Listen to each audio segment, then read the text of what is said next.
The creation of a 23 creatures animation, Part 1, From Ideas to Drawings.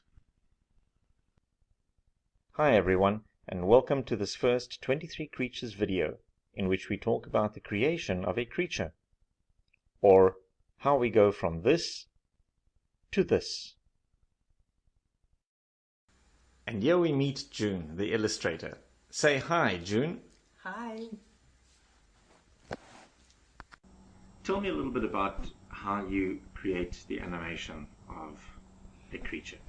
Well, in making these animations or drawings, I have to look at the verses to see what the particular creature is doing, and then to try and find out how the animal can move according to what the verses say. First, I have to think about one picture and one position or something like that, and I don't worry about the animation at that point. Just to figure out what the animal is going to look like. I don't worry about the color or what they're going to do. And once I've thought about what they look like, then I try and make an idea of drawing it. And then after that, I look for the animation, and then I see what the verse is like. The rough sketches are just ideas. You just have to get some idea of what you want. So you just make line drawings and think on paper. You just think on paper. Well, and then I discuss it with Ken. And then we'll look at it together and we'll see what might work and what might not work. And usually Ken says it's up to you. If we're going to make an animation, we have to make sure that the drawings are in the same place on the paper. We have a cardboard frame that we make sure that all the pictures are fitted on the same spot inside the cardboard frame. And they use tracing paper to make sure that they are in the same position according to the previous one. So like first draw them on tracing paper, and then I transfer them over to regular paper afterwards. Then I use pencil, and then I make some adjustments because it doesn't always look the way it's supposed to do, so you have to do this a couple of times.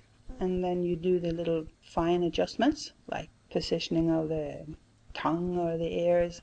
After that's done, I fill it in with just pencil, and then I decide on the color. And then we color them. I color them according to their mood, actually. And a happy hippo has to be purple, everybody knows that. Well, Eddie the earthworm was kind of difficult because he's an earthworm and he has no front or back, supposedly. How are you going to make him animated and look interesting? That was a bit of a challenge. I asked my son Kevin, and he came up with this idea that the earthworm should have a cowboy hat, or a hat that wiggles back and forth to indicate where the head is. So that was a good idea. So we got through that one all right, but that was a bit of a challenge. Eddie the earthworm.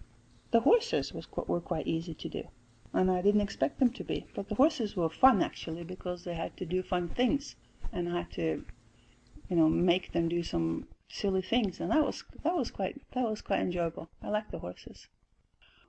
Beatrice the bear, she was so active that she had to sort of like do a lot of things before she finally settled down with a particular movement. She was drawn quite a few times, because Beatrice the bear, Beatrice is doing things in the summer and in the winter, which is kind of difficult to combine. So we had to settle for one of the activities. So we decided on winter, and that she should play with the snow. And as she is riding on a sled, you can't really ride on a sled, in a still picture. So I figured she could toss some snow up in the air, and that was indicate that she's in the winter. Do you have a favorite animal? Yes, I do have a favorite animal. I think my favorite animal is Henrietta the hippo. She's a happy hippo. I like her. And I do like the horses.